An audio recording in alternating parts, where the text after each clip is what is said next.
सामान्य दशम कक्षाएं के अंतर्गत समास खंड को पढ़ेंगे। इसके पूर्व में मैंने आपको कुछ समास समझाए थे, तो चलिए आइए एक बार हम पुनः पढ़ते हैं दूरभाष संस्कृत सामान्य में व्याकरण खंड के अंतर्गत समास को।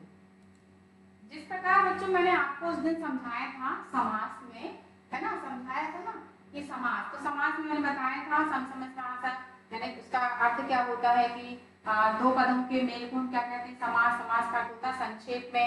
ये सारी चीजें मैंने बताई थी और मैंने आपको उस दिन तत्पुरुष समास पढ़ाया था और द्विगु समास पढ़ाया था। आज बेटा हम पढ़ाएंगे आपको कर्मधारय समास। क्या हम कौन सा समास पढ़ेंगे? आज हम कर्मधारय समास को पढ़ेंगे और समझेंगे। तो चलिए आइए हम पढ़ते हैं कर्मधारय समास को।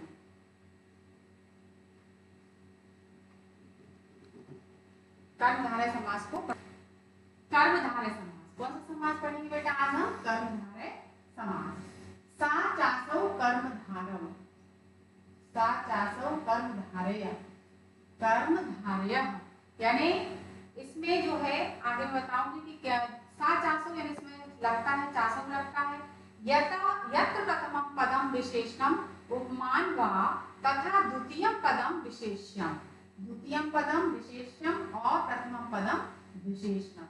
उपमानं वा तथा द्वितीयं पदम विशेष्यम उपमेयं वा भवति तत्र कर्मधारये समासः भवति। उसको क्या कहते हैं? कर्मधारय समास कहते हैं। प्रथम पद क्या होता है? विशेषण का होता है, जिसमें प्रथम पद विशेषण और दूसरा पद विशेष होता है, उसको हम कर्मधारय समास कहते हैं। क्या बताई मैंने कर्मधारय समास की परिभाषा? कि जिसमें और उसमें चासौ मतलब लगता है ना, तो उसमें क्या होता है? सा चासौ कर्मधारय। अब इसमें दिया है कि जिसका पहला पद क्या होता है? विशेषण, जिसमें दूसरा पद क्या होता है? विशेष होता है, उसको हम क्या कहते हैं?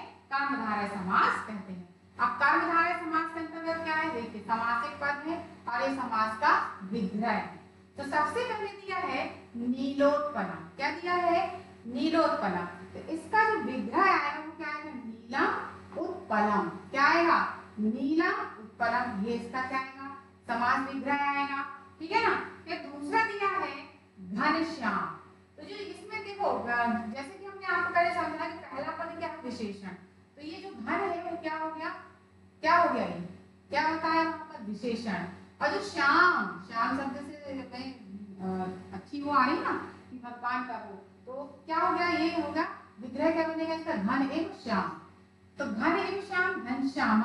तो ये जैसे मैंने आपको पूर्व में भी बताया था समास विग्रह में कि यदि समास विग्रह आता है तो समास लिखना पड़ता है।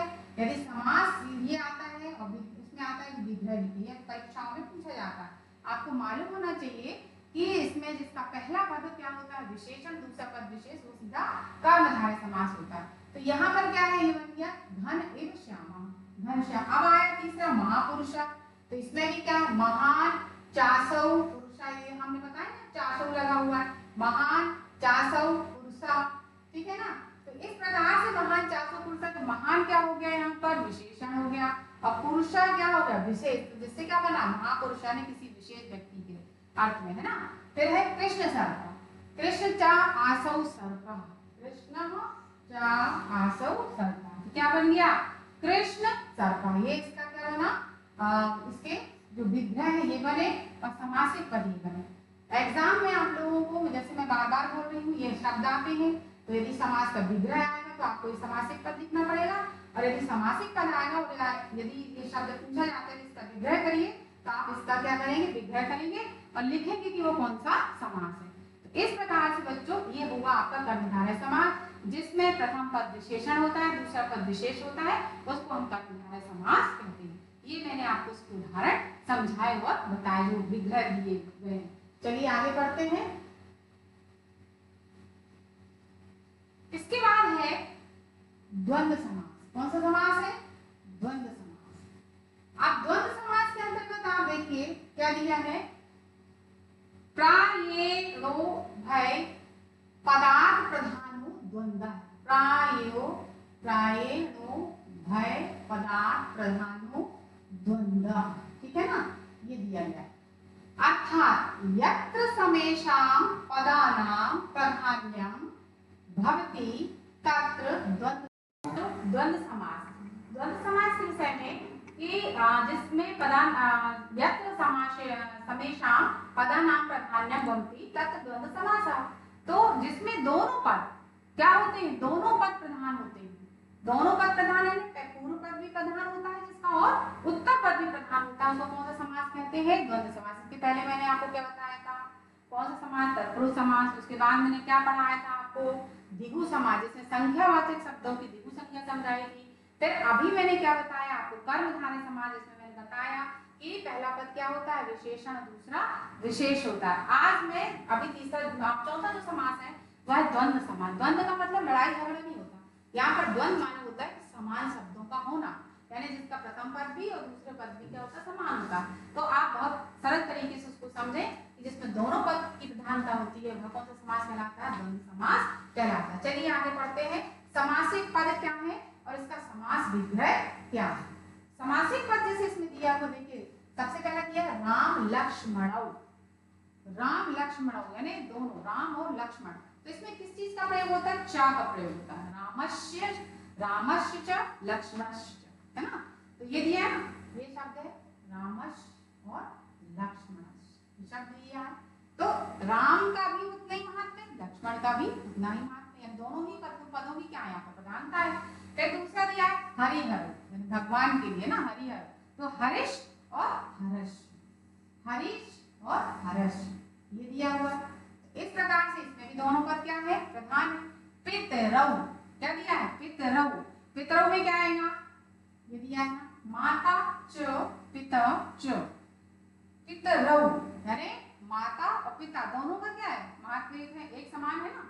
तो दोनों ही पद क्या हुए, इसमें प्रधान हुए, दोनों पदों में इसमें क्या है, प्रधानता है।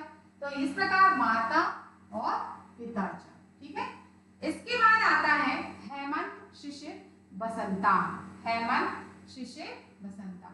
अब इसमें हेमंत, शिशिर, बसंता में क्या दिया, देखिए आपने तीन ऋतुएं दी हैं इसमें, और तीनों की महत्ता है, जितना महत्व हेमंत का उतने शिशिर का भी, उतना बसंत ऋतु का भी। तो ये मैं आपको जो समझा रही हूँ वो है द्वंद्व समास, जिसमें पदों की प्रधानता होती है। तो ये दिया है हेमंत, ये दिया शिशिर और ये दी है बसंत। बच्चों आपको जैसे मैंने हर बार मैं आपको ये जरूर बता रही हूँ कि या तो समास विग्रह आएगा तो आपको समास का पद लिखना पूर्ण करना पड़ेगा, या समासिक पद आएंगे तो आपको समास विग्रह करना पड़ेगा। ये परीक्षा में पूछे जाते हैं। तो आपको ये मालूम होना चाहिए कि जिन पद में दोनों ही पदों की मतलब समानता एक जैसी होती है, प्रधानता रहती है दोनों ही पदों में, जैसे दिया है कि प्रायोण है पदार्थ प्रधानो द्वंद्व, यानी जिनके दोनों ही पद प्रधान होते हैं उसको कौन सा समास कहते हैं बेटा, द्वंद्व समास कहते हैं। ये हुई द्वंद्व समास की परिभाषा, और द्वंद्व समास के ये पद है और ये समास विग्रह है। आप एक बार इनको बहुत अच्छे से कॉपी में लिख करके, क्योंकि संस्कृत है मैं बार बार बोल रही हूँ, आपको उसको क्या करना पड़ेगा, लिख करके आपको बहुत अच्छे से बच्चों याद करना है और समझते चलना है। तो इस प्रकार ये हुआ द्वंद्व समास। कौन सा समास पढ़ाया मैंने आपको, द्वंद्व समास। अब इसके बाद देखते हैं कौन सा समास है। इसके बाद है बहुव्रीहि समास। बहुव्रीहि है ना, कौन सा समास है, बहुव्रीहि, बहुत बड़ा। प्रायेण अन्य पदार्थ प्रधानो बहुव्रीहि, जिसमें अन्य पदार्थ की प्रधानता होती है वह कौन सा समास कहलाता है, बहुव्रीहि। कैसे, यत्र समासिक पदेभ्यः अन्यस्य बोधः भवति सः बहुव्रीहिः। बहुव्रीहि समासस्य अन्ते क्या लगता है, यस्य सः लगता है, अथवा ये नीति शब्दः भवति, क्या लगता है, यस्य सः लगता है बहुव्रीहि समास में, और जिसका अन्य पद प्रधान होता है। बहुव्रीहि समास में क्या होता है, जिसका अन्य पद प्रधान होता है उसे बहुव्रीहि समास कहते हैं। यत्र समासिक पदेभ्यः अन्यस्य बोध भवति, माने बोध होता है, जिसका अन्य शब्दों का क्या होता है, बोध होता है, उसको हम बहुव्रीहि समास कहते हैं। बहुव्रीहि समास से अंते यस्य सः, इसके अंत में क्या लगता है, यस्य सः लगता है। तो चलिए इसके शब्दार्थों को, इसके जो विग्रह है उसको पढ़ते हैं, समासिक पद को पढ़ते हैं और समास विग्रह को भी पढ़ते हैं। पहला दिया है पीताम्बर, क्या दिया है, पीताम्बरः, पीताम्बरः।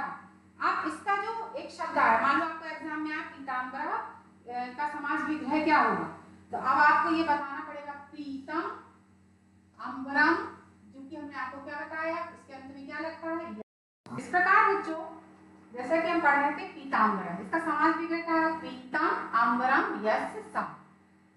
अब इसमें किसके लिए है ये? विष्णु भगवान के लिए। किसके लिए है ये? विष्णु भगवान। पीले जो वस्त्र धारण करते हैं वो कौन धारण करते हैं? भगवान विष्णु के लिए है। पीतम अम्बरम यस्य सः। तो ये यस्य सः का प्रयोग हुआ ना अंत में, मैंने बताया कि अंते क्या होगा? यस्य सः का प्रयोग होता है। फिर दूसरा है चंद्रशेखर।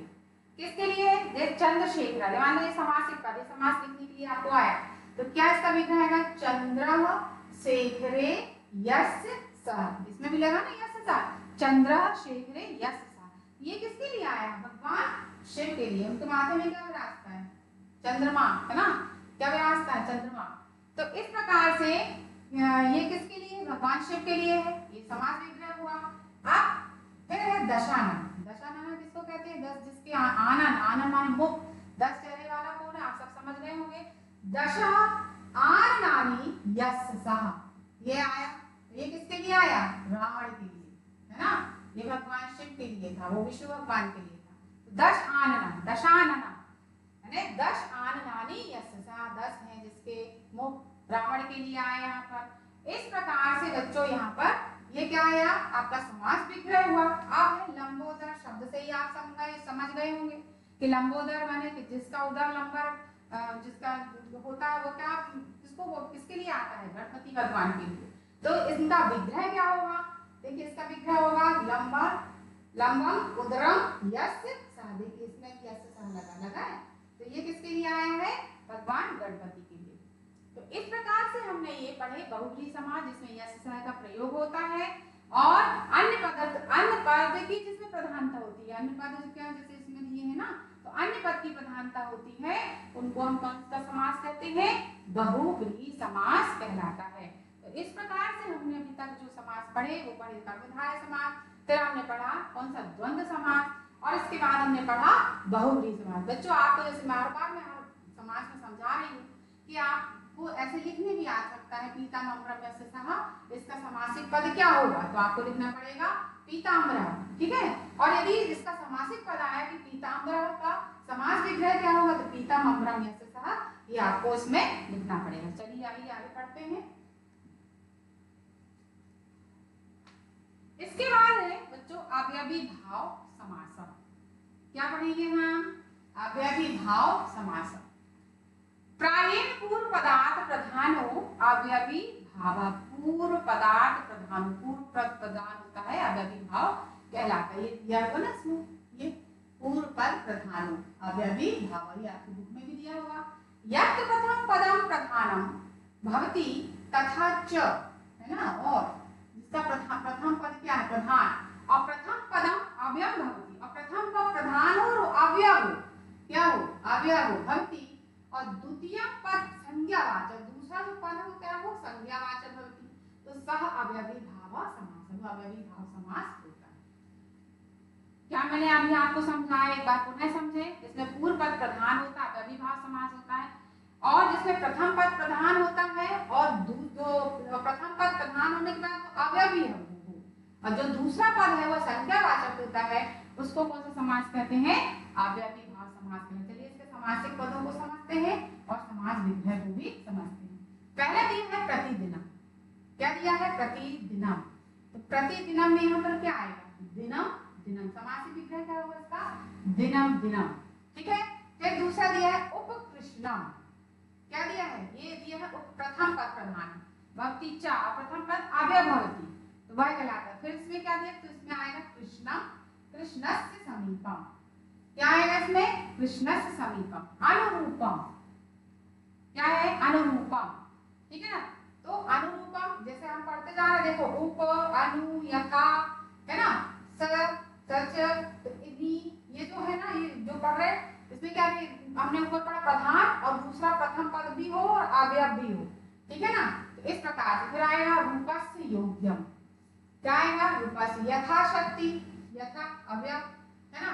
ये क्या आएगा? शक्ति अनाति क्रम। क्या आएगा? शक्ति अनाति क्रम। फिर है सच, सच क्रम, यानी चक्रस्य सादृश्यम, चक्रस्य सादृश्यम। फिर दिया है निर्मक्षिकम, निर्मक्षिकम, निर्मक्षिकम का है मक्षिकाणाम अभाव। क्या आएगा? मक्षिकाणाम अभाव। इस प्रकार बेटा यहाँ पर हमने ये क्या पढ़े? अव्ययी भाव समास पढ़े। और फिर मैं आपको पुनः दोहरा रही हूँ, इसका समास विग्रह यदि आता है तो आपको समासिक पद लिखना होता है, और समासिक पद यदि आता है तो आपको उसका समास विग्रह करना पड़ता है। आपको बताना पड़ेगा कि ये कौन सा समास है। इस प्रकार से आपको इसको बहुत अच्छे से याद करना है इन शब्दों को, और कॉपी में भी लिखना है।